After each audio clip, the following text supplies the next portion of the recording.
अध्याय 3। डॉक्टर सत्येंद्र नाथ बोस। महान गणितज्ञ और भौतिक शास्त्री सत्येंद्र नाथ बोस का जन्म 1 जनवरी सन 1894 ईस्वी को कोलकाता में हुआ था। इनके पिताजी श्री सुरेंद्र नाथ रेलवे विभाग में कार्य करते थे। पिता ने बालक सत्येंद्र नाथ को बड़े लाड़ प्यार से बड़ा किया था।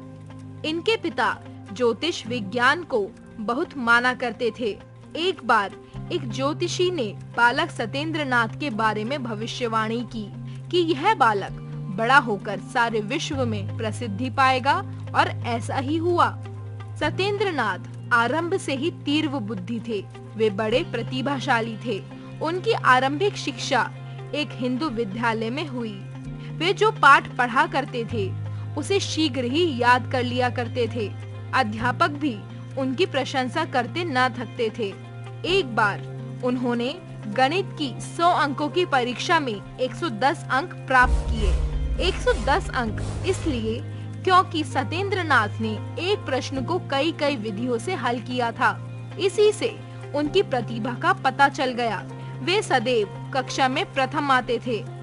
आरंभिक शिक्षा खत्म करके वे कोलकाता के प्रेसिडेंसी कॉलेज में प्रविष्ट हो गए। यहाँ भी उन्होंने अपनी प्रतिभा का जादू बिखेर दिया था।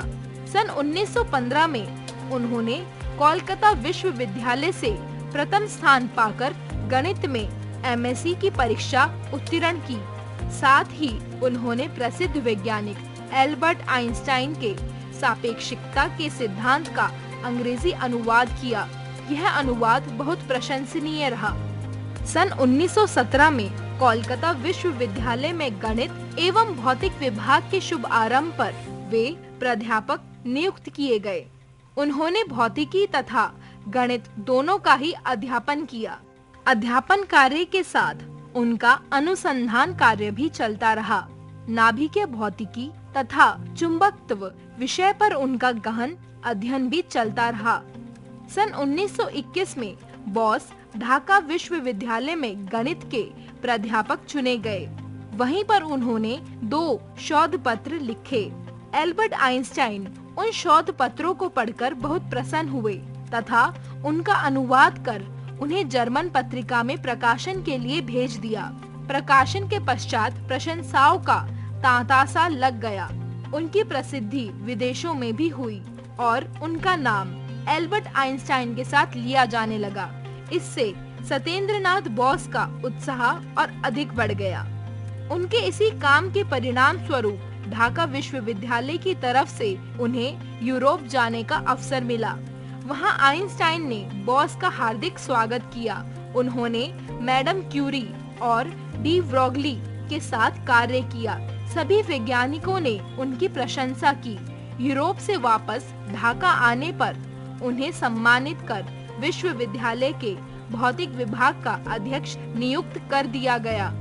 सन 1954 में सत्येंद्र नाथ पेरिस गए। वहां उन्होंने गोष्ठी में अपने भाषण और विचारों से सबको मोहित कर लिया। ताप और विकिरण संबंधी उनकी शोध को सुनकर और देखकर वैज्ञानिकों ने उनकी बहुत प्रशंसा की। बोसोन कणों का नाम उन्हीं के नाम पर रखा गया। सन 1975 में उन्होंने सेवा से अवकाश ग्रहण कर लिया, परंतु वे फिर भी कार्य करते रहे। अवकाश ग्रहण करने के पश्चात विश्व भारती में उन्हें उपकुलपति बनाया गया। इस पद के साथ ही उन्होंने अध्ययन की दिशा सुधारने का हर संभव प्रयास किया। सन 1958 में उन्हें रॉयल सोसाइटी लंदन ने फेलो चुना। सन 1959 में उन्हें राष्ट्रीय शिक्षक के सम्मान से सम्मानित किया गया। भारत सरकार ने बोस की उपलब्धियों और कार्यों के लिए उन्हें पद्म विभूषण से सम्मानित किया। उच्च व्यक्तित्व के धनी सत्येंद्र नाथ ने विज्ञान के क्षेत्र में तो अनोखे कार्य किए ही, समाज और धर्म में भी उनकी गहरी आस्था थी। वे भगवान बुद्धि के अहिंसा के सिद्धांत पर चलते थे। अधिक आयु होने पर भी वे ज्यादा से ज्यादा विचार गोष्ठियों में भाग लेते और विचारों का आदान प्रदान करते थे। उनकी सेवाओं के लिए संस्थान तथा वैज्ञानिक हमेशा आकांक्षा रखते थे। 4 फरवरी सन 1974 में अचानक हृदय गति रुकने से सत्येंद्र नाथ का देहावसान हो गया। उनके निधन से भारत देश ने एक महान वैज्ञानिक खो दिया। उनके कार्यों का हमारा देश सदा आभारी रहेगा। अध्याय